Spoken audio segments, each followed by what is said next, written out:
What happens when Hollywood's most legendary tough guy meets daytime? Television's most outspoken host? You're about to find out. And trust me, this confrontation makes Rocky's fights look like playground scuffles. Sylvester Stallone walked into the View studio, expecting a typical promotional interview. But what he got instead was an ambush that left producers scrambling and security rushing to intervene. Joy Behar had her claws out from the moment Stallone sat down. What started as professional pleasantries quickly devolved into the most explosive television moment in recent memory.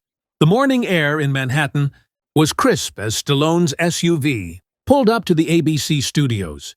The 77-year-old action star stepped out wearing his signature leather jacket, looking every bit the Hollywood icon. His publicist, Rebecca, walked alongside him. "Remember, Sly, this is supposed to be a light interview about your new documentary," she said. "Keep it positive. Keep it simple." Stallone nodded. Yeah, I got it. These morning shows are usually pretty straightforward. How hard can it be?" In the green room, he sipped coffee while listening to the usual live TV buzz. Applause, upbeat music, cheerful banter. A young producer entered. "Mr. Stallone, we're ready in 5 minutes. Joy specifically requested to handle your segment." Rebecca raised an eyebrow. "Just Joy, not the whole panel?" "That's what she asked for," the producer said, then vanished. Stallone was led onto the brightly lit set. Joy Behar sat at the curved desk, eyes sharp, her smile not quite reaching her eyes. "Sylvester Stallone, everyone," she announced, gesturing to the guest chair. "Thanks for having me, Joy," Stallone replied, settling in. Joy leaned forward. "So, you've got this new documentary coming out about your life and career. Must be nice to control the narrative for once, right?" Stallone hesitated. "Well, I wouldn't say it's about controlling anything. It's just telling my story honestly. The ups, the downs, the whole journey." "The whole journey," Joy echoed, her tone mocking. "Interesting. Because your journey has been pretty controversial, hasn't it?" Stallone's smile faded. "I'm not sure what you mean by controversial." "Well, let's start with your early career," Joy said, shuffling papers theatrically. "Struggled for years, lived in your car. Some might say you were just another failed actor." "I prefer to think of it as persistence," Stallone replied. "Yeah, I struggled. Most actors do." "But then you wrote Rocky," Joy continued, her tone sharper. "And suddenly you're this overnight success. Except that movie? When you really look at it, it's pretty problematic, isn't it?"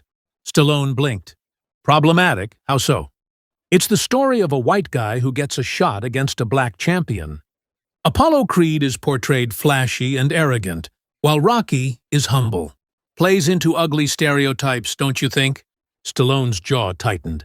"That's completely unfair, and you know it. Apollo wasn't a stereotype. Carl Weathers and I worked hard to create something meaningful." "Did you, though?" Joy pressed. "Or did you just tap into America's racial anxieties and package them as an underdog story?" "You're way out of line," Stallone said, voice deepening. "Rocky was about hope. It had nothing to do with race." "Everything has to do with race in America," Joy snapped. "And successful white men like you have a responsibility." "Lady, I grew up poor in Hell's Kitchen," Stallone interrupted. "My father left when I was a kid. I know what struggle looks like." "Oh, please, spare me the sob story," Joy waved dismissively. "You've been privileged your whole career. You've made millions playing the same character over and over." Stallone stood up. "You know what? I didn't come here to be lectured by someone who's never created anything except controversy." "Oh, so now the tough guy is going to intimidate me?" Joy sneered. "Lady, I'm just standing up. If that scares you, maybe you shouldn't pick fights with people twice your size." Joy smiled. She was getting exactly the reaction she wanted. "Let's talk politics," she continued. "You've been vocal about your conservative views. Don't you think that's hypocritical for someone who made a fortune playing working-class heroes?" "My politics are my business," Stallone said, tense. "And working-class people can have different opinions." "Are they allowed to when you support policies that hurt them? You live in Beverly Hills, complain about taxes. while playing characters who struggle to pay rent. "You don't know anything about what I support," Stallone growled. Joy pulled out an article. "You've donated to politicians who oppose union rights." "Interesting, considering Rocky was about the underdog." "Rocky was fiction," Stallone said through clenched teeth. "My political contributions are nobody's business." "Everything's public when you're a public figure," Joy shot back.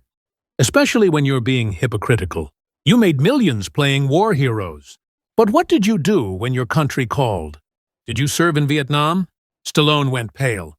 "That's completely inappropriate. My military status is not for you to judge." "Why not?" Joy pressed. "Don't people deserve to know if their heroes actually served?" "I had a medical deferment," Stallone said tightly. "From birth complications. But that's private." "Oh, how convenient," Joy smirked. "Didn't want to risk your pretty face?" Stallone stood again, furious. "You have no idea what you're talking about." "Sit down," Joy ordered. "You're on my show." "Your show?" Stallone laughed bitterly. "This is a hit job. You invited me under false pretenses." "I invited you to ask questions others won't," she said smugly. "To hold celebrities accountable." "For what?" Stallone demanded. "For inspiring people? For building a career from nothing? For perpetuating toxic masculinity," Joy answered coldly. "For glorifying violence. For outdated gender roles," Stallone laughed. "Have you even watched my movies?" "I've seen enough," Joy said. "They're all the same. Men solving problems with fists, women as trophies. It's prehistoric." "They fight for what's right," Stallone countered. "They protect people. That's not toxic. Maybe the problem isn't with my films. So you don't see a problem with teaching young men violence is the answer?" "I see a problem with people like you twisting everything ugly," Stallone said. "My characters don't start fights. They finish them." Joy smirked. "Looks like you're having a tantrum. Now because someone finally called you out." "You're not criticizing," Stallone said. "You're assassinating my character." "I'm doing my job," Joy replied coldly. "Ambushing guests is not journalism," Stallone snapped. "It's bullying." Joy smiled wider. "Did you expect softballs? Basic human decency?" "Exactly," Stallone said. "But that's too much to ask." Joy mocked. "Human decency? That's rich coming from someone who glorified gun culture." "I never did," Stallone said. "My characters use weapons to protect. And made millions from toy guns. Video games promoting violence to kids." Joy replied. Stallone stared at her. "You tear down people better than you and call it justice." Joy laughed. "You mean richer than me?"